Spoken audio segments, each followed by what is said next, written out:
मराठी लंगूर. आता बघा, तर मी काय केलं, कुठलाही मी वेळ न दवडता मी एक स्टाउट एक जाड अशी हेवी अशी मी स्टिक घेतली एका हातामध्ये आणि and hurled a piece of stone.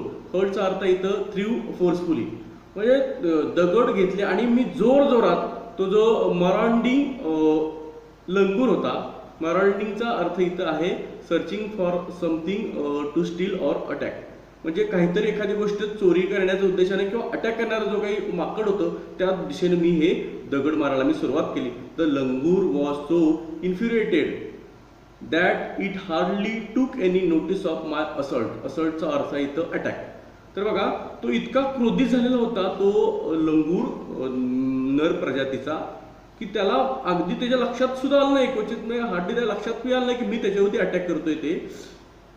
The dogs on their part raise their pitch of cry. Sorry, एक लाईन राहिली. But then I started throwing more stones. मग त्याच्यानंतर मी अधिक दगड मारायला सुरुवात केली. The dogs on their part raise their pitch of cry. आता रस्त्यावरची जी काही कुत्री होती त्यांनी सुद्धा अजून मोठमोठ्यानं भुंकायला किंवा रडायला सुरुवात केली. The change circumstances and the sudden unexpected attack from unknown quarters forced the langur to drop baby from the sloping roof over the veranda.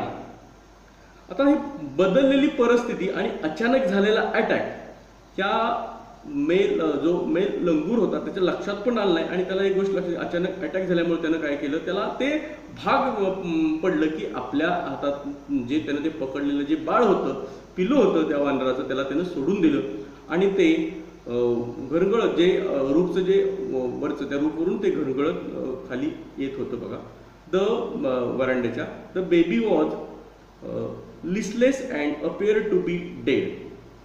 ते जे बेबी होतं ते लिसलेस होतं म्हणजे विदाउट एनी एनर्जी, त्याच्यामध्ये अगदी शक्तीहीन होतं, त्यामध्ये त्राण नसल्यासारखं झालेलं होतं, ते अगदी लांबूनच म्हणजे ते मेल्यासारखं वाटत होतं. At its body started to slide down. आता जसं त्या छपरावरून ते खाली त्याचं शरीर असं घरगळत निघालं. The excitement of pack of dogs grew manifold. Manifold या शब्दाचा अर्थ मोर अँड मोर. तर बघा, कुत्र्यांची जी एक्साइटमेंट होती त्या खाली रस्त्यावरती कुत्र्यांची ती खूप वाढली गेली. कारण का, at the prospect of good kill and meal. कारण का, प्रॉस्पेक्ट म्हणजे फ्युचर बेनिफिट, कारण त्यांना संभाव्य भविष्यामधलं तो वरून खाली ते पिलू पडेल आणि आपल्याला काय करता येईल तर त्याला किल करता येईल आणि त्याच्यानंतर आपल्याला मील मिळेल, तर त्यांना खायला मिळेल ते वानराचं पिलू, असं त्यांच्या मनामध्ये होतं त्या कुत्र्यांच्या. कीपिंग द डॉग्स ॲट बे with stick I managed to catch hold of the baby langour's tail just as it tipped over the edge of the tiled roof. आता ते कुत्री भुंकत असताना मी वाया काठीनं तसंच त्यांना बाजूला ठेवलं तिथं आणि मी त्या वरून घरगळत येणाऱ्या त्या माकडाच्या पिलाला मी पकडायला गेलो आणि तो वरून घरगळत येत होता, कौलारू छप्पर संपलं आणि त्याच वेळेला मी काय केलं तर मी त्याच्या शेपटीला पकडलं. The baby appeared inert and lifeless. It was indeed a male baby. Inert या शब्दाचा अर्थ पॉवरलेस, मोशनलेस. तर तो ते जे बेबी होतं, ते जे पिल्लू होतं ते इनर्ट वाटत होतं आणि लाईफलेस वाटत होतं. म्हणजे ते पॉवरलेस पण वाटत होतं आणि त्यामध्ये शक्तीहीन झालेलं होतं आणि निर्जीव झाल्यासारखं, म्हणजे त्याच्यात जीवच नाही असं वाटत होतं.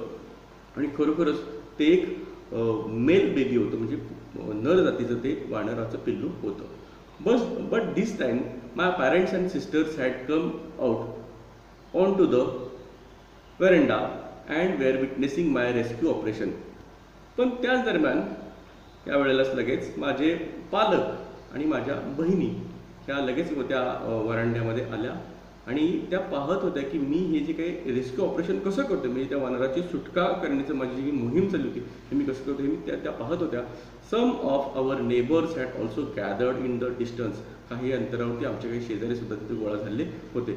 I took the baby langur to our backyard and gently laid him on the floor inside the poultry coop. Coop या शब्दाचा अर्थ केज फॉर पोल्ट्री, म्हणजे कोंबड्यांचं मोठं जे मोठं खोराड असं पण म्हणत नाही, छोटं नाही तर मोठं पिंजरा म्हणू आपण ज्याच्यामध्ये कोंबड्या कोंडलेल्या असतात ते. तर मी काय केलं तर त्या मी आमच्या अंगणाच्या म्हणजे आमच्या घराच्या पाठीमागे अंगण आहे त्याच्यामध्ये असणारं जे पोल्ट्री आहे त्याच्यातल्या त्या तिथं मी काय केलं तर त्या बेबीला मी घेऊन गेलो. His body was full of deep bites marks and scratch. त्याच्या शरीरावरती पूर्णतः त्याचं शरीर हे अगदी चावल्यांचे खुणा आणि इतर ओरखडल्याच्या खुणांनी ते शरीर अगदी माखून गेलं होतं. पूर्णपणे शरीरावर जखमा होत्या. Blood was oozing from some of the wounds. Oozing या शब्दाचा अर्थ रिलीजिंग ओव्हरफ्लोईंग. तर काही झालेल्या जखमांमधनं रक्त भळाभळा वाहत होतं बाहेर येत होतं. The baby remained motionless. आणि ते जे बाळ होतं पिल्लू होतं त्या वानराचं ते अगदी मोशनलेस होतं म्हणजे कुठल्याही प्रकारची ते हालचाल करत नव्हतं. My father provided first aid to clean the wounds and stop the bleeding. माझ्या वडिलांनी मला फर्स्ट एड देऊ केलं. प्रथमोपचार पेटीमध्ये जे काही साधनं असतात ती सगळी देऊ केली. ज्याच्यामुळे मी काय केलं तर ते मी त्या झालेल्या जखमा मी स्वच्छ केल्या आणि त्या वानराचा जो ब्लिडिंग चाललेलं होतं त्याचं रक्त निघत होतं ते बंद झालं. I was relieved to find out that the baby was breathing even though his breaths were shallow. आता मला एक गोष्ट लक्षात आली की ती अजूनही त्या माकडाच्या पिल्लाचा श्वासोच्छ्वास चाललेला होता. पण हा श्वास मात्र डीप नव्हता. ते अगदी शालो होतं. ते वरवरचं होतं. Splashes of cold water made the baby stir. Stirचा अर्थ इथं आहे मूव. तर बघा थंड पाणी त्या बेबीच्या अंगावरती शिंपडल्यानंतर ते हललं स्टर झालं. And after a few shaky attempt आणि काही थोडेसे त्यानं हालचाल केली. त्यानंतर हालचाल करण्याचा प्रयत्न केला त्यानं शेक करण्याचा प्रयत्न केला. He sat up. He was in state of shock and started trembling like a leaf in the wind. आता तो थोडीशी हालचाल केली त्याच्यानंतर तो धडपडत उठला थरथरला. त्याच्यानंतर तो एका धक्क्यामध्ये होता. स्टेट ऑफ शॉकमध्ये होता तो. प्रचंड त्याला मानसिक धक्का बसलेला होता. त्याच्यामुळं तो trembling like a leaf in the wind म्हणजे जसं एखाद्या म्हणजे वाऱ्यामध्ये जसं एक पान झाडाचं पान जे असतात झाडाचं पान जसं थरथरतं त्याप्रमाणे तो थरथरत होता कापत होता कंप पावत होता. His two little twinkling eyes welled up with tears and he started to sob with muffled cry. आता त्याचे जे दोन छोटे लुकलुकणारे किनकिनणारे जे डोळे होते त्यातनं आता अश्रू व्हायला सुरुवात झाली होती. तर वेल्ड अप विथ टीयर्स या शब्दाचा अर्थ डोळ्यातून अश्रू वाहणे. वेल्ड अप म्हणजे वाहणे. त्या डोळ्यातून अश्रू व्हायला सुरुवात झाली. तो आता टू सॉब विथ तो हुंदके द्यायला सुरुवात झाली होती आणि त्यातनं विथ मफल्ड क्राय तो रडत होता. ती जी क्राय होती त्याचं रडणं होतं ते मफल्ड होतं. मफल्ड म्हणजे इथं क्विटेंट किंवा सप्रेस्ड साऊंड म्हणजे दाबून टाकलेल्या दबक्या आवाजामध्ये तो त्याचं ते रडणं चाललं होतं त्या पिल्लाचं. Just like human child would after experiencing trauma. जसं एखादं माणसाचं बाळ जसं खूप मोठ्या ट्रामा या शब्दाचा अर्थ इथं ग्रेट डिस्ट्रेस म्हणजे खूप मोठ्या दुःखातनं अनुभव झाल्यानंतर आल्यानंतर ज्यावेळेला माणसाचं बाळ रडतं त्यासारखं ते वानराचं पिल्लू रडत होतं. I offered him a peeled banana which he accepted his unsteady hands. Me peel केलेलं म्हणजे सोललेलं मी साल काढलेलं मी केळ त्याला मी दिलं जे त्यानं त्याच्या अनस्टेडी म्हणजे अस्थिर अशा हातांनी त्यानं ते पकडलं. And began taking hesitant bites. Hesitant म्हणजे अगदी अडखळत खाणारं किंवा काकू करत खाणं अशा स्वरूपातलं म्हणजे त्याला तो जखमेत होता आणि माणसाच्या हातातनं खात होता त्यामुळे तो तसंच अडखळत खाणं किंवा डळमळत खाणं त्यानं ते काही त्यानं घास खायला सुरुवात केली त्या केळीच्या. My attention was fixed on the revival of baby langur. आता माझं जे लक्ष होतं रिवायवल म्हणजे पुनरुज्जीवन त्या वानराच्या पिल्लाचं जे पुनरुज्जीवन झालं होतं त्याच्यावरती माझं लक्ष होतं. Suddenly I had an uncanny feeling of being watched. इथं अनकॅनी म्हणजे विलक्षण. तर बघा माझ्याकडं अगदी विलक्षण अशा भावना ज्या मला पाहायला मिळालेल्या होत्या. I turn away from the coop and looked up. मी त्या कोंबड्यांच्या कोरड्याच्या मोठ्या कोरड्याच्या बाहेर आलो आणि मी वर पाहिलं, तेथूनच वर पाहिलं. There sat the mother langur on our kitchen roof. तर जी त्या पिल्लाची जी आई होती, माकडी नव्हती ती आमच्या किचनच्या छपरावरती बसलेली होती. Watching every move I made. ती माझी प्रत्येक हालचाल किंवा माझं प्रत्येक कृत्य ती पाहत होती. She simply sat there quietly.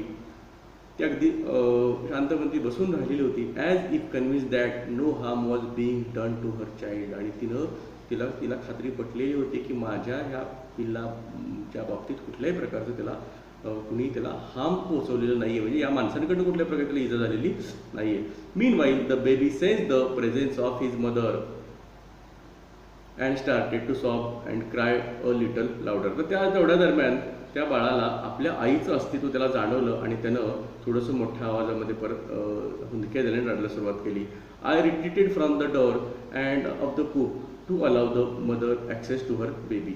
मी त्या कूपचा जो डोअर होतं त्याच्यापासून मी माघारी घेतली आणि त्या आईला आपल्या बाळाच्या जवळ येऊ दिलं. Immediately the mother descended on the floor of the coop and picked up the baby in her arms. लगेचच ती त्या रूफवरनं खाली उतरली, डिसेंडेड म्हणजे खाली उतरली आणि तिनं त्या आपल्या बाळाला आपल्या बाहूंमध्ये उचललं. She gave the baby a thorough body inspection to check his injuries and then cuddled him tightly in her bosom. तिनं काय केलं तर पूर्णतः त्या शरीराचं निरीक्षण केलं. संपूर्ण शरीर तिने निरखून पाहिलं कुठं जखमा वगैरे काय झालेले आहेत, आणि त्याला आपल्या बुझम म्हणजे छाती, त्या छातीची तिने अगदी तिला घट्ट कवटाळून घेतलं. The baby found great Solis in her carrying arms. तर त्या सॉलिस या शब्दाचा अर्थ आहे कम्फर्ट अँड पीस. तर त्या बाळाला खूप मोठ्या समाधानाचं किंवा आनंदाची अनुभूती त्या आईच्या जवळ आलं मिळाली. तर mother sat still with the baby in her lap for a few minute. It was almost as if she was pondering over her options and trying to figure out how she could keep the baby safe from further assault. आता pondering म्हणजे इथं अर्थ आहे think over deeply. तर ती जी आई होती ती त्या पिल्लाची, तिनं आपल्या बाळाला आपल्या मांडीवरती ठेवलेलं होतं आणि ती अगदी गाढ असा विचार करत होती की इथून पुढं जर का अशा प्रकारचा जर हल्ला झाला तर आपल्या बाळाला त्याची सुरक्षा आपण कशा प्रकारे करायची असा तो विचार करत असावी. For a few seconds the mother langur looked straight. नमस्कार मित्रांनो, आपला या पाठातला हा शेवटचा भाग ज्याचा आपण एक्सप्लेनेशन बघतोय. या अगोदरचे 2 पार्टचे व्हिडिओ आपण पाहिलेलेच असते. तर सुरुवात करतोय बघा. The mother sat still with the baby in her lap for a few minutes. ती आई होती त्या पिल्लाची, ती काही मिनिटं आपल्या मांडीवरती त्या पिल्लाला ठेवून बसलेली होती. It was almost as if she was pondering over her options and trying to figure out how she could keep the baby safe from further assault. तर ते असं भासत होतं लेखकाला की जणू ती पॉन्डरिंग करत असावी. पॉन्डर या शब्दाचा अर्थ आहे थिंक ओव्हर डीपली. आणि ती गाढपणे विचार करत होती की इथून पुढं जर अशा प्रकारचा ॲसल्ट जर अटॅक झाला आपल्या बाळावर तर त्याचं रक्षण संरक्षण कशा प्रकारे करायचं याचा ते सगळ्याचा विचार ती अगदी त्याची आढाकी मनामध्ये ती बांधत होती. For a few seconds the mother langur looked straight into my eyes. त्याच्यानंतर काही सेकंद ती पिल्लाची आई होती ती माझ्या डोळ्यात पाहत होती. Even today I cannot forget that look in her eyes. अगदी आजसुद्धा मी ती जी काही दृष्टी आहे ती मी आजसुद्धा विसरू शकत नाही. Showering silent gratitude on me for saving her child. आता त्या पाहण्यात ती काय करत होती, शावर करत होती. कशाचा तर सायलेंट ग्रॅटिट्यूडचा. ग्रॅटिट्यूड म्हणजे कृतज्ञता. तर ती शांतपणे आपल्या डोळ्यातून माझ्यावरती तिच्या मुलाला वाचवल्याबद्दल कृतज्ञतेचा वर्षाव करत होती असं लेखक इथं म्हणतात. I was overwhelmed by the emotions. आता त्या ज्या भावना होत्या त्या भावनांनी अक्षरशः मी ओव्हरवेल्म झालो, म्हणजे अक्षरशः भारावून गेलो, भरून गेलो त्या सर्व भावनांनी. The sentiment and the way she said thanks to me. तर त्या पद्धतीनं, ज्या पद्धतीने तिने मला धन्यवाद दिला, त्या सर्व सेंटिमेंट्स, त्या सगळ्या भावना यांनी मी भारावून गेलो. There sat a universal mother holding a stricken child in her lap.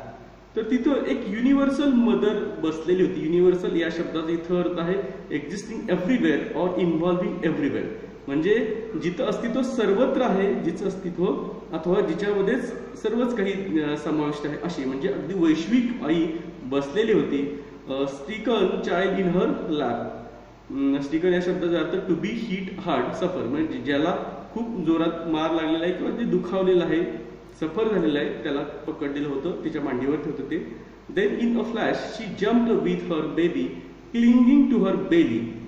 काही क्षणानंतर तिने पटकन आपल्या बाळाला, तिचं जे बाळ होतं ते clinging to her belly, belly पोट, क्लिंगिंग म्हणजे बिलगलेलं होतं, तिचं बाळ तिच्या पोटाला बिलगलेलं होतं. अशातच तिनं काय केली तर पटकन उडी मारली and reached our kitchen roof. आणि ती कुठे गेली तर आमच्या किचनचं जे छत आहे त्याच्यावरती ती जाऊन बसली.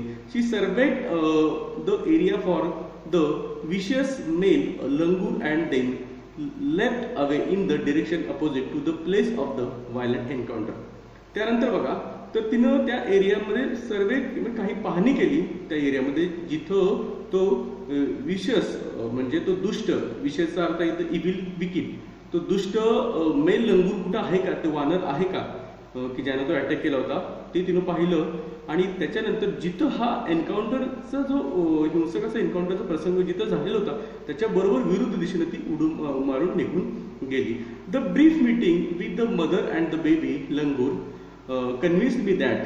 आता बघा, ही जी काही या दोघं यांची जी मीटिंग होती, त्या बेबी लंगूरच्या आईची आणि लेखकांची, अगदी काही काळापुरती होती, अगदी त्रोटक होती, अगदी छोटी होती. त्यातनं मला बघा, त्यातनं कन्व्हिन्स्ड मी दॅट, त्यातनं एका गोष्टीची लेखकाला समजून आलं, खात्री झाली, that interspecies communication and mutual trust is Indeed.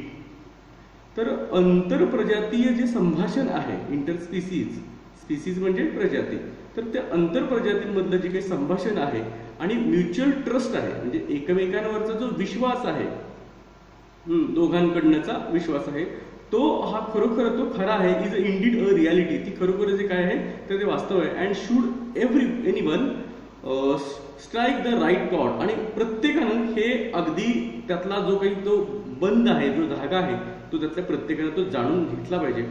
The relationship hums into action. आणि ही जी काही मानव आणि प्राणी यांच्यामधली जी काही रिलेशनशिप आहे, हम्स इन टू ऍक्शन या शब्दाचा अर्थ इथे दिलेला आहे बिकम्स ऍक्टिव्ह. ही रिलेशनशिप आहे मानव आणि प्राण्यांमध्ये, ही आता इथं या वेळेला काय झाली होती तर ती ऍक्टिव्ह झाली होती, कार्यरत झाली होती. The mother langur showed me that food was not only means of communication between man and animal. तर त्या मदर लंगूर म्हणजे माकडाची जी ती आई होती, तिनं मला दाखवलं की फक्त अन्न हा एवढाच मानव आणि प्राणी यांच्यामधल्या संवादाचं ते साधन नाही, म्हणजे अन्न हे फक्त त्यांचं संवादाचं साधन नाही, हे तिने दाखवून दिलं. But that there were other means of establishing a bond through trust. पण इतर बी काही साधनं आहेत बघा की ज्याच्यामधनं या मानव आणि प्राणी यांच्यामध्ये एक प्रकारचा बॉन्डिंग निर्माण होण्यासाठी, यांच्यामध्ये एक प्रकारचे बंधन निर्माण होण्यासाठी तो कुठला आहे तर तो ट्रस्ट आहे, म्हणजे विश्वास आहे. Compassion and mutual understanding. त्याच्यामध्ये कंपॅशन या शब्दाचा अर्थ सिंपथी अँड काइंडनेस, म्हणजे एक दयाळू भावना, सहानुभूती. आणि म्युच्युअल अंडरस्टँडिंग म्हणजे सामायिक अशा स्वरूपातली समजून घेण्याची जी काही वृत्ती आहे, ह्यानं खरोखरच मानव आणि प्राण्यांमध्ये एक प्रकारचं बॉन्डिंग किंवा एक प्रकारचं नातं हे दृढ केलं जाऊ शकतं. 55 years have passed since that day. I am now 70 years old. बघा, तर हा जो काही इन्सिडेंट घडला, हा जो काही प्रसंग घडला, त्याला जवळजवळ 55 वर्ष होऊन गेली. म्हणजे साधारणतः हा लेखक 15 वर्षाचा असावा त्यावेळेला हा प्रसंग घडलेला असावा. But still fondly remember that, नाही पुढे माझं वार राहिलं, I am now 70 years old. तर आत्ता सध्या हे 70 वर्षांचे आहेत, म्हणजे ते 15 वर्षाचे असतील. ही घटना घडून 55 वर्ष झाली, म्हणजे 70 वर्षाचे ते लेखक आहेत. आणि आत्ता but I still fondly remember that encounter of a special kind. तर अगदी फॉन्ड या शब्दाचा अर्थ आवडची आवड. तर फॉन्डली म्हणजे मी आवडीनं मी काय करतो, तर हा जो काही प्रसंग घडला होता, इन्सिडेंट घडला होता, तो मी अगदी आवडीनं मी काय करत असतो, तर आठवत असतो. Encounter of a special kind म्हणजे एक असा सामना, एक विशेष पद्धतीचा, विशेष प्रकारचा असा एक सामना जो मी पाहिलेला होता, असं इथं लेखक म्हणतायत. तपन मुखर्जी नावाच्या लेखकांनी लिहिलेला हा पाठ आहे. खरोखरच खूप सुंदर असा पाठ आहे, ज्याच्यामध्ये मानव आणि प्राणी या दोघांमधलं अंतर्बंध कसे असतात हे लेखकाने इथं सांगितलेलं आहे. मित्रांनो, माझा हा व्हिडिओ जरा पाठ हा मोठा असल्यामुळे मला ह्याचे 3 भाग करावे लागले. एकदमच हे सगळं अपलोड होतं शक्य नव्हतं. तुम्ही माझा हा व्हिडिओ पाहिल्याबद्दल धन्यवाद. कृपया माझा चॅनल सबस्क्राईब करा.